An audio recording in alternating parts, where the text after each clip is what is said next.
कार्यक्रम के इस भाग के प्रायोजक हैं कृषि एवं किसान कल्याण मंत्रालय, भारत सरकार। हर जोखिम से निकल कर फसल आए, सुरक्षित हो जाए। फसल बीमा से हर किसान अब आत्मनिर्भर हो जाए। संकट के समय प्रधानमंत्री फसल बीमा योजना किसानों के लिए वरदान है। अब सूखा पड़े या बाढ़ आ जाए कोई डर नहीं, अब ओले पड़े या कीट पतंगे फसल खा जाए कोई फिक्र नहीं, क्योंकि हमने लिया है प्रधानमंत्री फसल बीमा। बुआई से फसल कटाई तक हर जोखिम का दावा, न्यूनतम प्रीमियम पर अधिकतम भुगतान का वादा। योजना से हर साल जुड़ रहे हैं 5 करोड़ से ज्यादा किसान। अब आपकी है बारी। नजदीकी कृषि कार्यालय, सहकारी समिति, बैंक शाखा, अधिकृत बीमा कंपनी या जन सेवा केंद्र में स्वेच्छा से करा सकते हैं पंजीकरण। फसल बीमा पोर्टल या फसल बीमा ऐप द्वारा भी कराया जा सकता है पंजीकरण। प्रधानमंत्री फसल बीमा योजना, आपकी फसलों का संपूर्ण सुरक्षा कवच। कृषि एवं किसान कल्याण मंत्रालय, भारत सरकार। कार्यक्रम किसान वाणी सुननी सारे बण भाई ने चतुर्भाई की ओरते राम राम। किसान भाई, आज मंगलवार है और आज मंगलवार का जो दिन है वो हम आपके लिए जो कार्यक्रम लेकर आते हैं वो है फ़ोन इन कार्यक्रम। और भाई जो भाई अपना सवाल जो है वो पूछना चाहें तो हम फ़ोन नंबर एक बार आपको बता दें, आप नोट भी कर लें। 01744 ये तो रहेगा कुरुक्षेत्र का कोड, और फ़ोन नंबर रहेगा 221 322, यानी कि 221322। और आज की जो हमारे विशेषज्ञ हैं वो हैं डॉक्टर कुसुम लता, जो कि खंड विकास अधिकारी हैं। और आज का जो हमारा विषय है वो रहेगा अनाज का सुरक्षित भंडारण कैसे करें। और डॉक्टर साहब से बातचीत कर रहे हैं वीरेंद्र पाल सिंह। किसान वाणी कार्यक्रम सुनने वाले सारे बहन भाइयों ने वीरेंद्र भाई की राम राम। किसान भाइयों, जैसा आप जाने हैं आज है दिन मंगलवार और इस दिन हमारा कार्यक्रम रहा है फोन इन, यानी फोन के माध्यम से आप स्टूडियो में उपस्थित जो हमारे विशेषज्ञ हैं उनसे संपर्क साझा कर सके हैं और अपनी समस्याएं और सुझाव भी साझा कर सके हैं। तो इसके लिए जो हमारा फ़ोन नंबर रहेगा, किसान भाई वो फ़ोन नंबर नोट कर लें, 01744 221 फ़ोन नंबर एक बार फिर नोट कर लें, 01744 221 322। और आज के फ़ोन इन के लिए हमारा जो विषय है वो रहेगा अनाज का सुरक्षित भंडारण कैसे करें। और विशेषज्ञ हैं डॉक्टर कुसुम लता जी, खंड कृषि विकास अधिकारी कैथल से। डॉक्टर साहब, आपका हमारे स्टूडियो में स्वागत है। डॉक्टर साहब, जैसा आप जानते हैं कि रबी की जो फसलें हैं तैयार हो गई पक्का, और किसान भाइयों ने लगभग उठा ली, थोड़ी बहुत रह रही होंगी। हाँ, वो भी किसान भाई जल्दी से जल्दी अपना उठा लेंगे। और उनमें जो मुख्य फसल है गेहूं, और इसके अलावा सरसों है, दलहनी फसलें हैं, चना वगैरह, मसर वगैरह, ये सारी किसान भाई समय समय के अनुसार उनको उठा रहे हैं। अब उन्होंने जो बाज़ार में भेजनी थी वो बाज़ार में, मंडी में भेज दी। अब जो रह गई उन्होंने अपने घर पर अपनी घरेलू ज़रूरतों के लिए भी कुछ रखी हैं साल भर के लिए। अब उनके आगे सबसे बड़ा प्रश्न ये है कि इस अनाज का सुरक्षित भंडारण वो कैसे करें, और ऐसे कौन कौन से कीट हैं जिनसे उनके इस अनाज को खतरा है, जिससे कि वो इससे बचा कर रख सकें। धन्यवाद वीरेंद्र जी। किसान भाई की सबसे मुख्य उपज है अनाज जी। वो अपने बीज के लिए भंडारण करता है और अपने खाने के लिए, 2 प्रकार से भंडारण करता है। और हमारे देश में सबसे ज़्यादा अनाज कीड़ों के द्वारा ही नष्ट होता है। कुछ तो ये कीड़े उनकी क्वालिटी ख़राब कर देते हैं, जिसके कारण बहुत सारा अनाज हमारा नष्ट होता है, 20 से 25%। यानी गुणवत्ता पर प्रभाव पड़ेगा, गुणवत्ता पे और अंकुरण पे भी प्रभाव पड़ेगा, यदि बीज के लिए रखी गई। प्रोटीन को भी नष्ट कर देते हैं ये खा के, पौष्टिकता भी प्रभावित होती है। एक तो प्रोटीन परसेंटेज उनका खराब हो जाता है और उनकी क्वालिटी खराब कर देते हैं। तो ये कीड़े 3 प्रकार के होते हैं। तो एक तो होते हैं भार वाले कीड़े, जैसे चूहा, दीमक या फिर मकड़ी।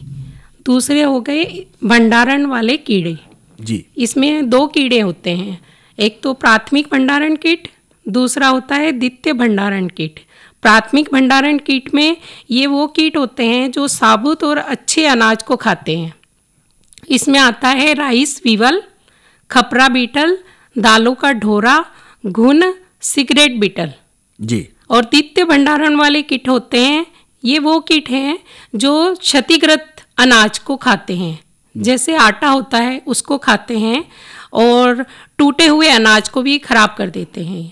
तो आटे की सुरसुरी और सुंड वाली सुरसुरी, ये 2 प्रकार के यानी कीट हैं। सुरसुरी भी 2 तरह की है। 2 तरह की। और अमूमन किसान भाई ये जानते हैं कि भी अनाज में, गेहूं में सुरसुरी लगी। हाँ, लेकिन लेकिन है ये 2 तरह 2 तरीके की सुरसुरी है जो अनाज को प्रभावित करती हैं, उनको नष्ट कर देती हैं। अनाज के भंडारण के कारण बहुत बड़ा नुकसान होता है।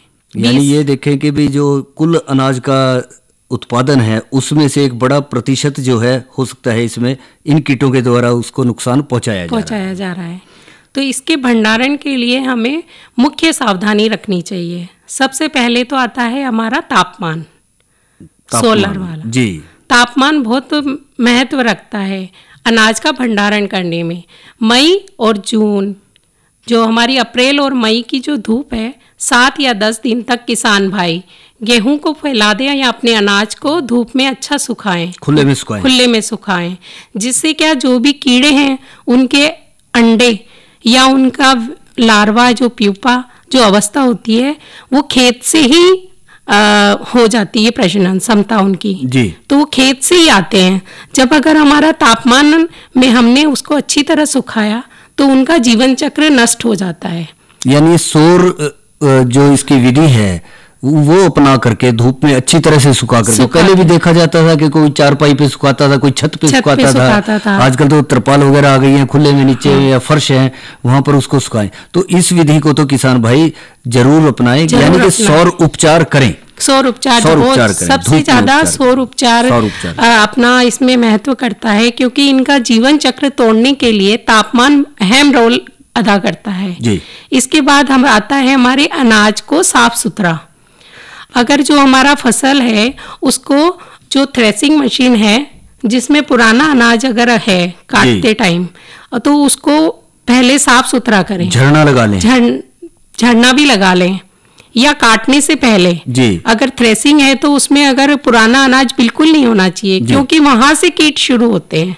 अच्छा, जो मशीन है मतलब वहां से भी हो सकते हैं। उसको ट्रीटमेंट जरूर करना चाहिए। मेलाथियन से छिड़काव दवा का उपयोग करके पहला वहां से शुरू करें। यहाँ अपने किसान जो भी प्रक्रिया करता है अपने अनाज को काटने की, वो सारे संसाधन ट्रीटेड करने चाहिए। तो ये तो डॉक्टर साहब जैसा आपने जिक्र किया कि थ्रेशर के जरिए भी आ सकते हैं। हाँ। आजकल जो ये बड़ी बड़ी कंबाइन चल रही हैं, हार्वेस्टिंग कंबाइंस हैं, तो इसके अंश तो वहां भी मिल सकते हैं। तो उसमें भी ये उनका उपचार करना पड़ेगा उसका। हाँ, उसका भी उपचार करना चाहिए। जैसे अभी देखा गया था कोरोना के टाइम जी, जैसे हम ये जो संक्रमण बीमारियां होती हैं तो उसमें उसका उपचार कर रहे थे, मशीनों को उसमें स्प्रे किया जा रहा था। इसी प्रकार मेलाथियन का स्प्रे करके कंबाइन को काम में लेना चाहिए। जो भी कृषि उपकरण इसमें आ रहे हैं, कटाई या थ्रेशिंग में, गाही में हम इस्तेमाल कर रहे हैं, उनको अच्छी तरह से उपचारित करें। उसके बाद हम अनाज वगैरह की कटाई करें, क्योंकि वो समय तो जा चुका है। वो समय जा चुका है। अब समय है कि जो किसान भाई के घर पर अनाज आ चुका है उसको हम उन्हें सुरक्षित करें। उसको सुरक्षित रखना है तो उसके लिए परंपरागत विधियां भी रही हैं। हाँ। कि बोरियों में रख दिया। एक पहले रिवाज था कि मिट्टी के कुठले वगैरह बनाए जाते थे। हाँ, उनमें रख दिया, या मटके थे बड़े बड़े उनमें रख दिया। हाँ, बर्तन थे। तो ये तो वो विधियां अब भी चल रही हैं, उनका स्वरूप कुछ बदला है नहीं। जैसे आजकल क्या है कि रासायनिक विधियों का प्रचलन कम चल रहा है, क्योंकि रासायनिक केमिकल्स का जितना अपना रहे हैं उनसे काफ़ी बीमारियां फैल रही है। कैंसर हो गया, जैसे शुगर हो गया, तो केमिकल का कम प्रयोग करें। यानी भंडारित अनाज में भी जो रसायन हम उसको सुरक्षित रखने के लिए इस्तेमाल कर रहे थे उसका प्रभाव देखने में आ रहा है। तो उससे बेहतर रहेगा कि हम प्राकृतिक तरीकों की तरफ चलें। और बाकी हमारा ये जो संसाधन है, जैसे मैंने फर्स्ट आपको बताया था तापमान, दूसरा आता है हमारी साफ सफाई। अनाज को झरना लगा के साफ सुथरा करें, उसमें कोई डंठल या कोई छोटे मोटे जाले वगैरह कुछ भी नहीं होना चाहिए, या टूटे हुए दाने ना। हाँ, टूटे हुए दाने नहीं होने चाहिए। उसके माध्यम से सबसे पहले कीड़े जो हैं लगना शुरू हो जाते हैं। तो एकदम साफ सुथरा अनाज उसको झरना लगा दें, छोटे अनाज को अलग कर लें, जो बड़ा अनाज है उसको रख लें। हाँ, यदि झरना लगाएंगे, टूटे हुए अनाज को अलग रखेंगे, वो पशुओं को इस्तेमाल हो सकता है, पशुओं को हो सकता है, या फिर किसान भाई पहले अपने खाने के लिए भी प्रयोग पहले कर सकता है, पहले उसका इस्तेमाल कर लें, बाद में साबुत अनाज का प्रयोग कर ले, जिससे उसकी बचत भी हो जाएगी जी। इसके बाद आता है अपना हवा का संचार। जो भी वो ढूंढते हैं, जैसे हमें भंडारण करने के लिए अनाज को रखना है, तो वो जो कमरा है जहाँ पे अपना स्थान है, तो वो ऊंचाई पे होना चाहिए, आसपास के जगह से ऊंचाई, क्योंकि हमें नमी का बहुत आक्रमण होता है इन कीटों को। जब भी ये प्रकोप जो भी होएगा वो नमी से ज्यादा होता है। यानी सीधे जो धरती है या फर्श है उसके संपर्क में बोरियां या टंकी या कोई भी चीज जिसमें अनाज रखा जा रहा है वो ना आए। आमतौर पर कई किसान भाई नीचे ईंटें लगा देते हैं, लकड़ी की कड़ियां लगा देते हैं। ये इसीलिए लगाते हैं कि नमी उसमें बिल्कुल भी प्रवेश ना कर सके, या फिर कोई जाला या चूहे सीधे उस पर अटैक नहीं कर पाए। तो इसीलिए नमी, सबसे पहले तो नमी को ध्यान में रखेंगे। अनाज की नमी 10 से 12% होनी चाहिए। आपने बड़ी अच्छी बात बताई डॉक्टर साहब कि नमी को नियंत्रित रखें कि 10 से 12% तक नमी जो हो तो हम अनाज का भंडारण कर सकते हैं। अब बात यह है, हर किसान भाई के पास तो वो यंत्र है नहीं कि 10 से 12% को कैसे नापें। तो उसका सरल तरीका क्या है जिससे किसान भाई यह पहचान ले कि उसका अनाज भंडारण के लिए तैयार है?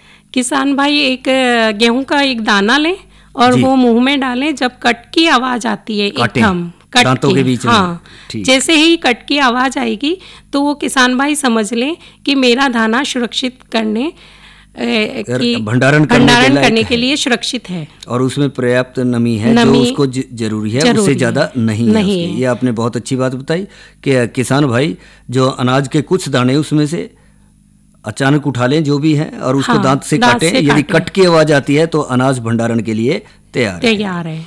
और इसके अलावा किन किन बातों का ध्यान रखा जाए? जैसे बोरियां हैं, क्या बोरियों में अनाज भंडारण सुरक्षित है? जैसे किसान भाई को एक तो नई बोरियों का उपयोग करना चाहिए जी।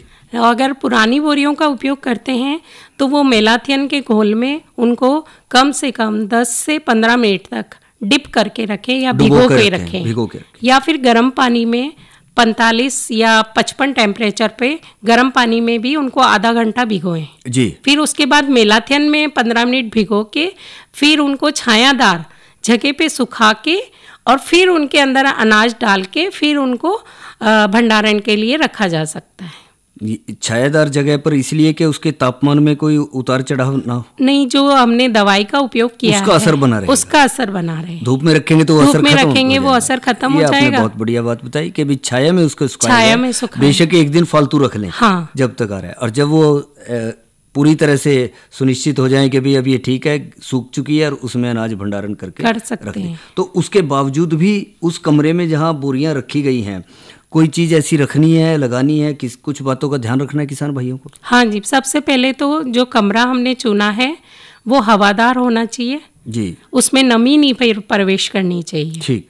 और जब हम अनाज कर दें तो उसमें जितनी भी देखें कि कहीं पे बिल ना हो या टूटी फूटी दरारें ना हो। उसमें सबसे सर्वप्रथम हम सीमेंट या उसको भर दें दरारों को। अगर चूहे ने बिल बना रखे हैं तो सीमेंट में थोड़ा सा कांच मिक्स करके और उसको प्लास्टर करके अच्छी तरह से उनके बिल को बंद कर दें, या फिर एल्यूमिनियम फॉस्फेट का दवाई डाल के उन बिलों को बंद कर सकते हैं।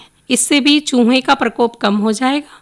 और बाकी आप अपने जो जहाँ स्थान है अनाज भंडारण करने का एक कमरा है उसे साफ सुथरा रखें, उसमें कोई गंदगी ना हो और उसको मतलब पुताई जरूर करें, उसको पुताई करें, जिससे क्या जहाँ से दरवाजा है खिड़कियां हैं तो उनको भी बिल्कुल बंद कर दें। हाँ, उनको बंद कर दें, यानी हवा का शून्य प्रवेश रहेगा, तभी जो है वो उसमें से नमी से भी बचे रहेंगे और बाहर का जो आवागमन होगा उन चीजों से भी बचा रहेगा जो कोई ऐसी चीज आ रही है जिसका उसके ऊपर प्रभाव पड़ रहा है।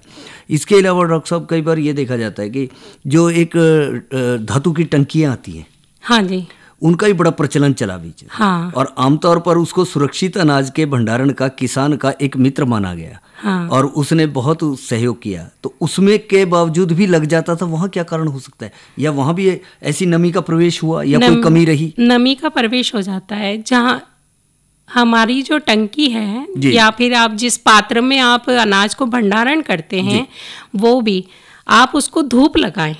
धूप लगाएं। सब सर्वप्रथम तो उसको धो लें सारी चारों तरफ से धो के, और उसको धूप लगाएं। कम से कम उसमें भी 3, 4, 5 दिन की धूप लगाएं, जिससे क्या मान लो अगर उसमें कुछ थोड़ा बहुत अनाज है वो निकल जाएगा धोने से। वगैरह में अंदर जो है वहाँ जहाँ पे भी उनके जॉइंट्स जहाँ पर हैं, तो वो वहाँ में कोई अनाज अगर रह गया तो उससे क्या कीड़े जल्दी लगते हैं। डॉक्टर साहब, एक हमारी चर्चा जारी रहेगी, एक फोन कॉल है। हाँ जी, लीजिए।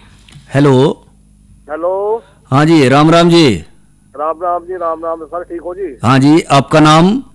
मेरा नाम जी बसेश्वर बटार है, गांव रंडेड़ी, जिला सहारनपुर से जी। बसेश्वर जी। जी सर। बसेश्वर जी, अनाज उठा लिया, फसल की कटाई पूरी होगी? जी पूरी होगी कटाई। अनाज घर आ गया, बाजार वाला बाजार में चला गया?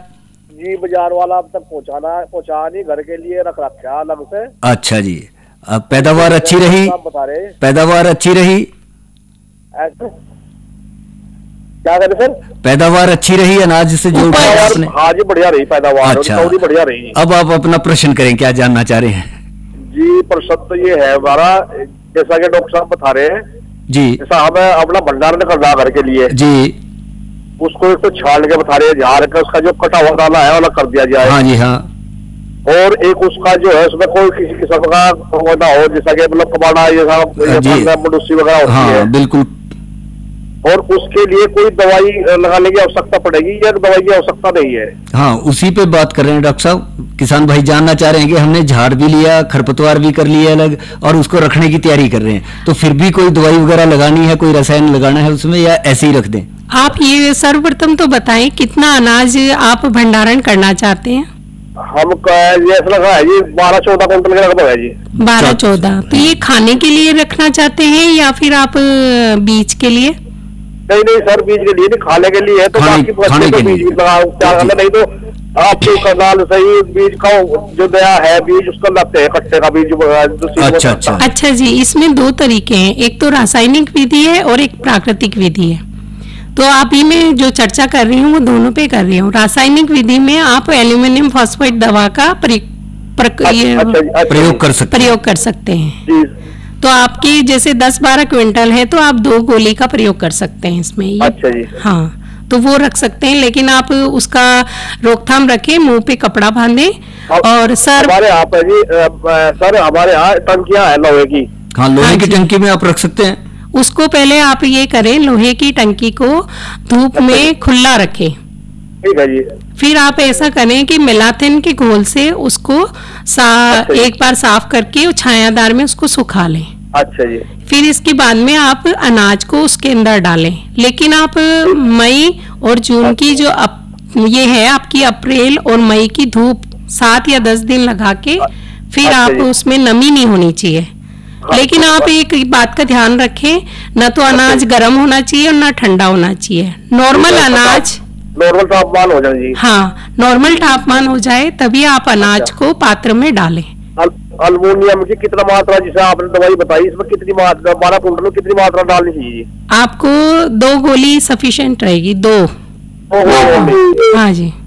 वो आपको अपने निकटतम बाजार से जो है उपलब्ध हो जाएगी, तो वहां से आप उसको लेकर के आप उसका इस्तेमाल कर सकते हैं। डॉक्टर साहब, हमारी चर्चा जारी रहेगी पर इस संदेश के बाद। हाँ।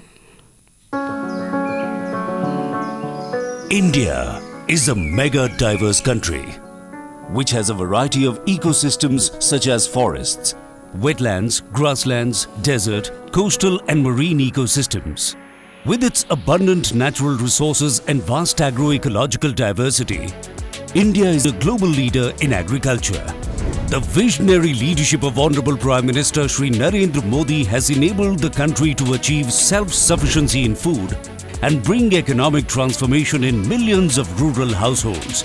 India is the world's largest producer of milk, jute, pulses, spices, and the second largest producer of rice, wheat, sugarcane, groundnut, vegetables, fruits and cotton.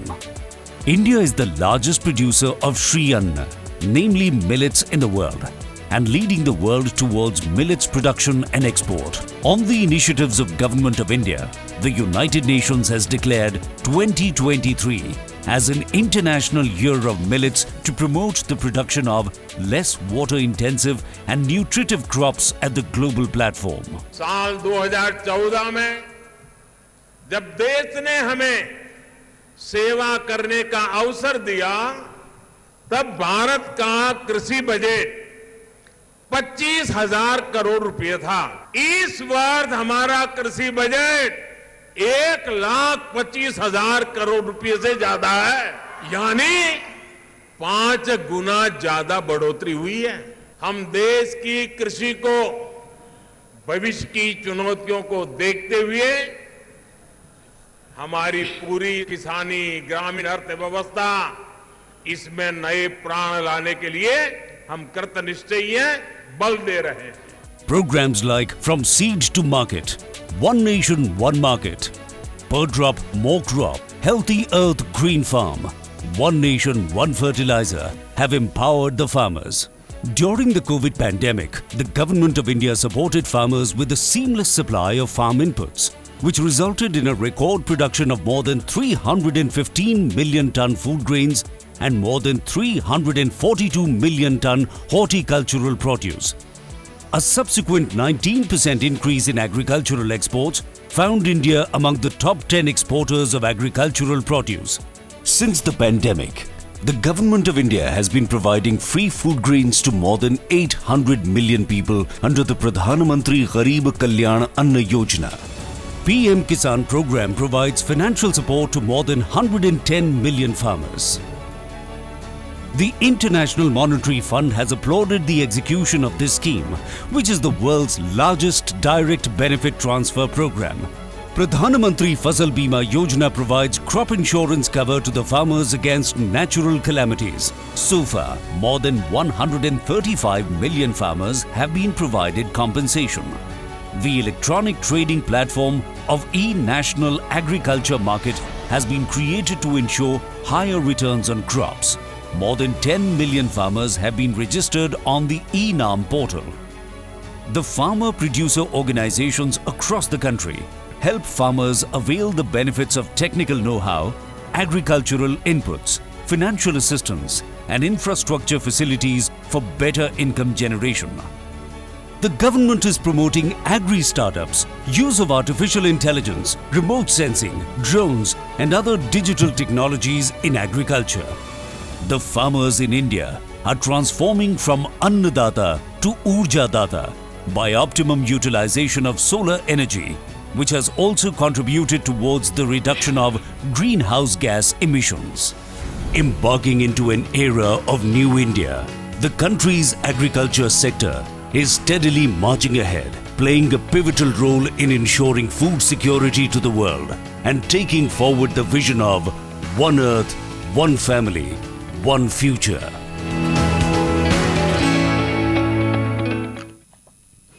Doctor साहब, हम चर्चा कर रहे थे अनाज का सुरक्षित भंडारण कैसे करें।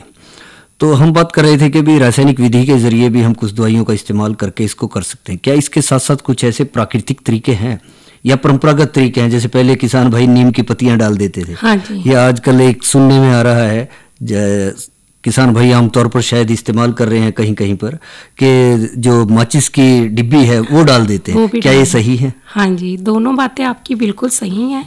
हम इसी पे चर्चा करने वाली थी मैं। सबसे पहले तो अनाज को धूप लगाकर सुखा दें जी। इसके बाद हम नीम की पत्तियों का प्रयोग कर सकते हैं अनाज के अंदर। तो आपको जैसे 5 क्विंटल, मोस्टली 5 क्विंटल ही घर में अनाज रखती हैं महिलाएं हो गई या किसान भाई के खाने में या जो भी है, तो मैं 5 क्विंटल की आपको बता देती हूँ। इतनी मात्रा पत्तियों की लें। आप कम से कम 5 किलो पत्तियाँ तोड़ के ले आए नीम की। उसके आप साफ कर लें पानी में धो के, फिर आप उनको तोड़ के और उनको छायादार मतलब नीचे सुखा लें जी। आप छायादार के नीचे अब उनको सुखा लें। जैसे ही नीम की पत्तियाँ सुरक्षित सूख जाएं तो आप ऐसा करें, नीचे टंकी में तली में 1 किलो पत्ती, जैसे 25 किलो पत्ती आप तोड़ के लाएं जी। तो वो 5 किलो रह जाएंगे आपकी, 5 किलो पत्तियां रह जाएंगी सूख के। तो 1 किलो जो पत्ती है वो नीचे स्तर पे लगा दे टंकी में, फिर आप 1 क्विंटल अनाज डाल दें, फिर आप एक परत पत्तियों की लगाएं। फिर आप 1 क्विंटल, हर 1 क्विंटल के बाद आप एक परत नीम की पत्तियों की लगा दें। उसके बाद आखिरी चरण में भी आप पत्तियों को ऊपर फैला दें और फिर उसको बंद करके एयर टाइट कर दें, चूने से ढक दें या आटा लगा के उसे एयर टाइट कर दें ताकि कोई भी कीड़ा उसमें प्रकोप नहीं करे जी। इसी प्रकार आपने जिक्र किया है माचिस की डिब्बी का, तो माचिस की 6 या 8 डिब्बियां लेके उनकी तिल्लियां, वो जो नीम की पत्तियों का मैंने प्रक्रिया बताई उसी प्रकार से माचिस की तिल्लियों का भी उसी प्रकार से स्प्रेड कर दे अंदर, या फैला दे, बाहर निकाल कर फैला दे उनको, जिससे कि माचिस की तिल्लियों के आगे फास्फोरस लगा होता है जी, जो एक केमिकल जो लगा देते हैं कि मसाला लगा हुआ है, मसाला लगा है उसमें, बोलचाल की भाषा हाँ, उसमें फास्फोरस होता है, तो उसकी गंध से वो कीड़े उनकी अनाज के पास नहीं आते हैं, इससे हमारा अनाज सुरक्षित रहता है। इसी प्रकार हल्दी के द्वारा भी आप अनाज को सुरक्षित रख सकते हैं। 1 किलो अनाज में 40 ग्राम हल्दी लगा दें, पिसी हुई। पहले जो महिलाएं या पहले हमारा जो बहुत युगों पहले हल्दी और चूना या नमक इसका इस्तेमाल लहसुन प्याज इनका इस्तेमाल किया जाता था। तो ये आज भी उतना ही महिलाएं सशक्त माध्यम है जैसा पहले था। जैसे आजकल सुनने में आ रहा है कि रासायनिक दवाइयों का ज्यादा इस्तेमाल करने से बीमारियां बढ़ रही हैं, शारीरिक प्रभाव दिखाई देने में, स्वास्थ्य के ऊपर प्रभाव। और कई बार क्या होता है, कोई भी काम हो सकता है, अनाज की टंकी खोलनी पड़ जाए, तो ये प्राकृतिक तरीकों से जो अनाज सुरक्षित है उनका उपयोग करने में डर नहीं लगता, हम जल्दी उसका उपयोग कर सकते हैं। और उसमें हमें धोना पड़ेगा, सुखाना पड़ेगा, तो वो प्रक्रिया थोड़ी लंबी हो जाती है जी, इसलिए। तो डॉक्टर साहब, आज हमारा विषय था अनाज का सुरक्षित भंडारण कैसे करें। इस विषय पर आपने जो जानकारी दी, जाहिर है किसान भाई उससे ज़्यादा से ज़्यादा फायदा उठाएंगे, और इस सब जानकारी के लिए आपका बहुत बहुत धन्यवाद। नमस्कार जी। अरे क्या कर रहा है? इधर हम बोल रहे हैं, तेरे बीजू का उतला बोल रहा है। पक्षियों से तो हम खेत को बचा लेते हैं, पर इन घातक रसायनों से कैसे बचाएं? मतलब? देख बेटा, तू जो ये अंधाधुंध रसायन मिलाता है ना, मिट्टी की सेहत बिगड़ने लगी है, और जब माटी ही कमजोर पड़ जाएगी तो उपज कैसे सेहतमंद होगी? अरे पहले ऐसा नहीं था, पूछना अपने बड़े बुजुर्गों से, कैसे फसल लहलहाती थी, शुद्धता झलकती थी। हाँ, माटी भी तंदुरुस्त और लोग भी। अरे अब पहली वाली बात कहाँ? पर अब तो सब यही डाले हैं। सब नहीं, आज भी लाखों जागरूक किसान परंपरागत विधि से फसल उगा रहे हैं, खर्चा कम और उपज की कीमत भी बेहतर पा रहे हैं। सच है? रे बेटे, एक्सपीरियंस से बता रहे हैं, धूप में बाल सफेद नहीं किए हैं। हाँ। ठीक है भाई, मैं भी आज से जैविक खेती शुरू करूंगा। माटी से प्रेम की परंपरा है, परंपरागत खेती। कार्यक्रम के इस भाग के प्रायोजक थे कृषि एवं किसान कल्याण मंत्रालय, भारत सरकार। और भाइयों, अब चतुर भाई और वीरेंद्र भाई ने दो इजाज़त, सब बाण भाई